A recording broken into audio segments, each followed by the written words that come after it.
நான் முதல்வன் திட்டம் தந்த கலைஞரின் புதல்வரே வாழ்த்தி வணங்குகிறோம் என்றும் கழக பணியில் ஈரோடு தெற்கு மாவட்ட திமுக.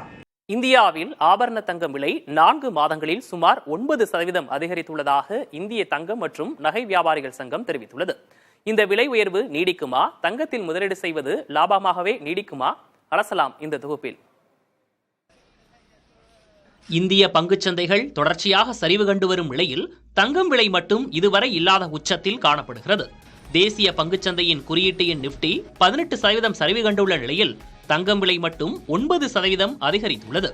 கடந்த ஓராண்டில் மட்டும் தங்கம் விலை 23%ற்கு மேல் அதிகரித்து பங்குச்சந்தைகளை விட அதிக லாபத்தை தந்துள்ளது.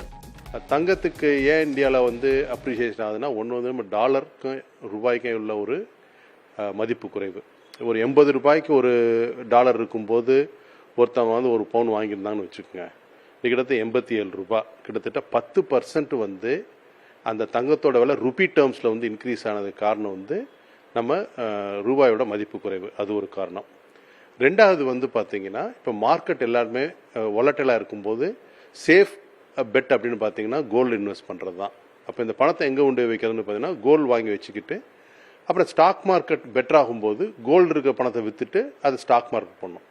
கச்சா எண்ணெய், தங்கம், பங்குச்சந்தை என 3 வித முதலீடுகள் சர்வதேச அளவில் ஒரு சுழற்சியாக ஒவ்வொரு காலகட்டத்திலும் வரவேற்பை பெறும் என்று கூறும் வல்லுநர்கள், இந்த முறை தங்கத்திற்கு வரவேற்பு இருந்தாலும் இது நீண்ட காலம் நீடிக்க வாய்ப்பில்லை என்கிறார்கள்.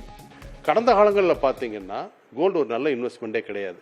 ஏன்னா அப் டு 2007-10 வரைக்கும் பார்த்தீங்கன்னா ஒரு 80 வருடங்கள் அது ஒரு 6% தான் ரிட்டர்ன் கொடுத்துச்சு. அதுக்கப்புறம் தான் வருஷத்துக்கு 20% ரிட்டர்ன் கொடுக்க ஆரம்பிச்சது. அப்புறம் மறுபடியும் தொய்வ ஆரம்பிச்சு. நீங்கள் 2016 20 வரைக்கும் பார்த்தீங்கன்னா பெருசாக ஒன்றும் ஒரு பெரிய மூவ்மெண்ட் கிடையாது கோல்டில். இப்போ தான் கோல்டு மூவ்மெண்ட் ஆரம்பிச்சிருக்கு, இந்த அளவுக்கு வந்திருக்கு. என்ன கேட்டால் இது சஸ்டைனபிளான்னு கேட்டிங்கன்னா இட்ஸ் நாட் சஸ்டைனபிள். ஏன்னா இப்போ மறுபடியும் கோல்டுலேருந்து பங்குச்சந்தைக்கு வராதுன்னா விற்க ஆரம்பிப்பாங்க. கோல்டு கொஞ்சம் ப்ரைஸ் கம்மியாக ஆரம்பிக்கும். கடந்த காலத்திலே பார்த்துருக்கீங்க, 2900 அவுன்ஸ்லாம் போயிட்டு 1100க்குலாம் அவுன்ஸ் வந்திருக்கு. கிட்டத்தட்ட பார்த்தீங்கன்னா 70% கோல்டு சர்வீஸ் செஞ்சிருக்கு. அதனால சொல்ல முடியாது கோல்டு இப்படியே போயிட்டு இருக்குன்னு சொல்லவே முடியாது. ஆயினும் தற்போது நிலவும் உலகளாவிய அரசியல் மற்றும் பொருளாதார நிச்சயமற்ற சூழல்கள் தங்கத்தை பாதுகாப்பான முதலீடாக தொடர வழிவகுப்பதாக இந்திய தங்கம் மற்றும் நகை வியாபாரிகள் சங்கம் தெரிவித்துள்ளது.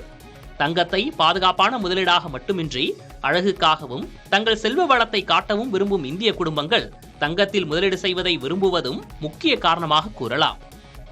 நான் முதல்வன் திட்டம் தந்த கலைஞரின் புதல்வரே வாழ்த்தி வணங்குகிறோம் என்றும் கழக பணியில் ஈரோடு தெற்கு மாவட்ட திமுக.